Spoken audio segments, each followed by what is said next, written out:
The swamp, a desolate land in places such as the southern region of the United States.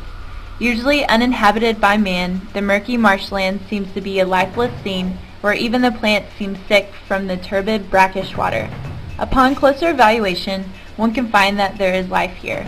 There are actually millions of creatures thriving in this area, from microscopic organisms to creatures of monstrous size. Alligators are said to have first appeared in the Cretaceous period, which is about 80 million years ago. The alligator we know today is a descendant of very hardy survivors, and may actually be a living example of the historical creatures we call dinosaurs. In order for this species to survive, many changes had to take place. For example, the era known as the Ice Age took place after the extinction of the dinosaurs. To survive, the alligators developed the ability to hibernate during cold weather in burrows or dens that they construct for themselves. Recently, alligators have astonished the world of science. Researchers have discovered that alligators have a ferocious immune system that can take down a vast range of viruses, bacteria, and other infectious microbes, including HIV, the virus that causes AIDS. We know so little about the alligator, said Michael Zadloff, Dean of Research and Traditional Science at Georgetown University Medical Center, who is an expert on animal immune systems. He said, quote, "This is an animal that after injury in its swamp heals. So they can, and they should, be studied more extensively to know how a vertebrate in the water can experience such severe, terrible injury and recover." End quote. Alligators engage in brutal territorial fights in the swamp that teem with bacteria and other microbes. After the thrashing stops, the wounded combatants separate. Those with the strongest capacity to resist infection tend to survive and then can therefore produce offspring. Mark Merchant, Associate Professor of Biochemistry at McNeese State University in Lake Charles, Louisiana, first wondered about the alligator's resistance to disease as a youth, hunting and fishing in the bayous of southeast Texas. So many alligators were missing legs or had deep scars across the belly. Why did they otherwise seem so healthy? Merchant wanted to know why. Does alligator blood kill bacteria? The answer was yes, and it kills all kinds of bacteria. Merchant said, and it kills them very rapidly.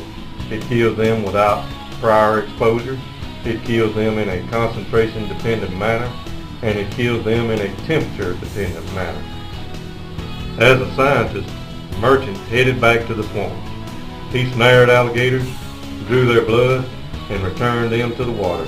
At the lab, Merchant and his team found that alligator blood serum killed all 23 strains of bacteria exposed to it, while human blood serum killed only 8. Among the eradicated bacteria were E. coli and strains that caused dysentery, salmonella, and strep and staph infections. Alligator blood also killed the herpes simplex virus and a strain of HIV. Merchant and other scientists have begun studying the proteins at the heart of the alligator's powerful immune system. They are short chains of amino acids called cationic peptides, which attack invading microbes. Cationic antimicrobial peptides are produced by all organisms, from plants and insects to human beings, as a major part of their immediately effective, non-specific defenses against infection. With the increasing development of antibiotic resistance among key bacterial pathogens, there is an urgent need to discover novel classes of antibiotics. Therefore, cationic peptides are being developed through clinical trials as an anti-infective agent. In addition to their ability to kill microbes, these peptides seem to have effect or functions in innate immunity and can upregulate the expressions of multiple genes in eukaryotic cells.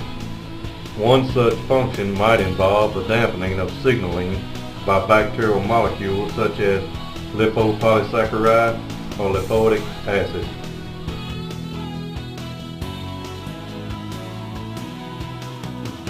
Approximately 20 years ago, it was discovered that the skin of frogs, the lymph of insects, and human neutrophils all contain cationic peptides that can act as potent antimicrobials. To date, more than 600 cationic peptides have been discovered in virtually all organisms from microbe to man. These cationic peptides have a broad spectrum of antimicrobial activity, including activity against bacteria, eukaryotic parasites, viruses, and fungi. The same cationic peptide sequences are rarely discovered from different species, even those that are closely related. Cationic peptides vary considerably in sequence and structure, with a few common features. All cationic peptides are encoded as large precursors with signal sequences that are subsequently modified by cleavage or additional improvements like glycosylation or halogenation. They range in size from 12 to 50 amino acids and have a molecular mass of less than 10,000. Cationic peptides are amphipathic, meaning they possess both hydrophobic region that interacts with the lipids and a positively charged hydrophilic region that interacts with water or negatively charged residues. This feature allows the peptides to interact well with the membranes that are composed of amphipathic molecules, especially negatively charged bacterial membranes. For the most part, animal cells tend to have membranes with no net charge, so they are unaffected by cationic peptides. There are 4 major classes of cationic peptides. Beta sheet molecules stabilized by 2 or 3 disulfide bonds, amphipathic alpha helices, extended molecules, loops with a single disulfide bond. In conclusion, there is much more that can be learned from an animal whose family has survived ages of changes. Every living thing on Earth has to follow the adapt or die cycle. The alligators have adapted time and time again. It is strange and surprising that one of the most feared creatures may one day save our lives. If we are able to make medicines from the blood of alligators, we may be able to fight against the hidden killers of viruses and bacteria. One thing is for sure, there will be alligator blood.